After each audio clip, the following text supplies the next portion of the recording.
ಆತನ ಸನ್ನಿಧಾನದಲ್ಲಿ ಆತನಿಗೆ ಸಮರ್ಪಿಸುವ, ಆತನ ಕಡೆಗೆ ನಾವು ನೋಡುವ ಪ್ರಿಯ ದೇವರ ಮಕ್ಕಳೇ,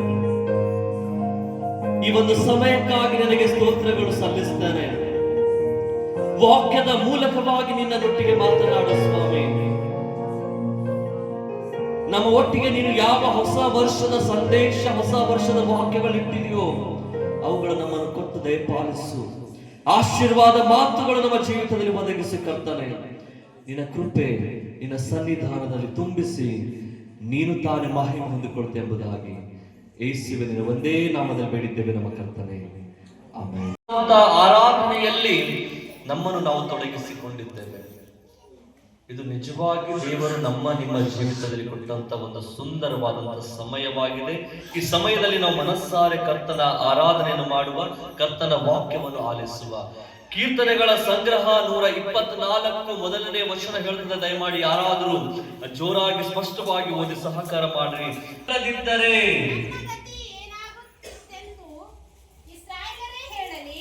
ನಮ್ಮ ಗತಿ ಏನಾಗುತ್ತಿತ್ತು ಎಂದು ಇಸ್ರಾಯೇಲರೇ ಹೇಳಲಿ. ಯೆಹೋವನು ನನಗಿಲ್ಲದಿದ್ದರೆ, ಯೆಹೋವನು ನನಗೆ ನಿನಗೆ ಇಲ್ಲದಿದ್ದರೆ, ಆತನು ನಿನ್ನನ್ನು ನನ್ನನ್ನು ಕಾಪಾಡದಿದ್ದರೆ ಇವತ್ತು ನಿನ್ನ ಗತಿ ಏನಾಗುತ್ತದೆ? ಒಂದೇ ಒಂದು ಕ್ಷಣ ದೇವರು ನನ್ನನ್ನು ನೋಡದಿದ್ದರೆ, ಖರೀದಿ ಮಾಡಿ ಹೊಸ ಎಲ್ಲ ರೀತಿಯಾದಂತ ತಯಾರಿಗಳು ಸಿದ್ಧತೆ ಮಾಡಿಕೊಂಡಾಗಲೂ ಸಹ ಅನೇಕರು ನಮ್ಮನ್ನು ಬಿಟ್ಟು, ಲೋಕವನ್ನು ಬಿಟ್ಟು ಹೋದಂತ ಸಂಗತಿಗಳು ನಮ್ಮ ಒಂದು ಲೋಕದಲ್ಲಿ ಅಥವಾ ಇವತ್ತಿನ ದಿನಮಾನಗಳಲ್ಲಿ ನಡೀತಾ ಇದೆ ಪ್ರಿಯ ದೇವರ ಮಕ್ಕಳು. ಅವೆಲ್ಲವುಗಳ ಮಧ್ಯದಲ್ಲಿ ಯೆಹೋವನು ನನಗೆ ನಿನಗೆ ಇದ್ದಾನೆ, ನನ್ನನ್ನು ನಿನ್ನನ್ನು ಕಾಪಾಡುತ್ತಾನೆ ಎಂಬುವಂತದ್ದು ನೆನಪು ಮಾಡಿಕೊಳ್ಬೇಕು. ಪ್ರಲಾಪ ಪುಸ್ತಕ 3:22 ವಾಕ್ಯ ಹೀಗೆ ಹೇಳುತ್ತದೆ, ನಾನು ಉಳಿದಿರುವುದು ಯೆಹೋವನ ಕರುಣೆಯೇ, ಆತನ ಕೃಪಾವರಗಳು ನಿಂತು ಹೋಗವು ಎಂಬುದಾಗಿ.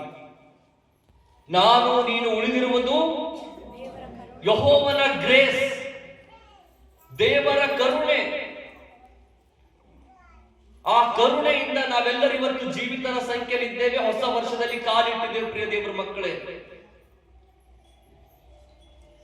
ಇವತ್ತು ನೀನು ಬಹಳ ಸ್ಪಷ್ಟವಾಗಿ ಅರ್ಥ ಮಾಡಿಕೊಳ್ಬೇಕು.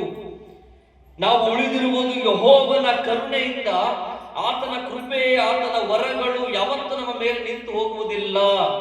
ಯಾಕಂದ್ರೆ ಯಾವಾಗಲೂ ನಾವು ಎಲ್ಲಿ ಕಾಲ ಕಳೆಯುವಂತವರಾಗಿದ್ದೇವೆ? ದೇವರ ಸನ್ನಿಧಾನದಲ್ಲಿ ಕಾಲ ಕಳೆಯುವಂತವರಾಗಿದ್ದೇವೆ. ಹಲ್ಲೆಲೂಯಾ, ಜೈ ಗ್ರೇಸ್. ಹಾಗಾಗಿ ಪ್ರಿಯ ದೇವರ ಮಕ್ಕಳೇ, ಆತನ ಕರುಣೆ ಕೃಪೆ ನಮಗಿಲ್ಲದಿದ್ದರೆ ನಾವು ಇವತ್ತು ಉಳಿತಾ ಇರಲಿಲ್ಲ.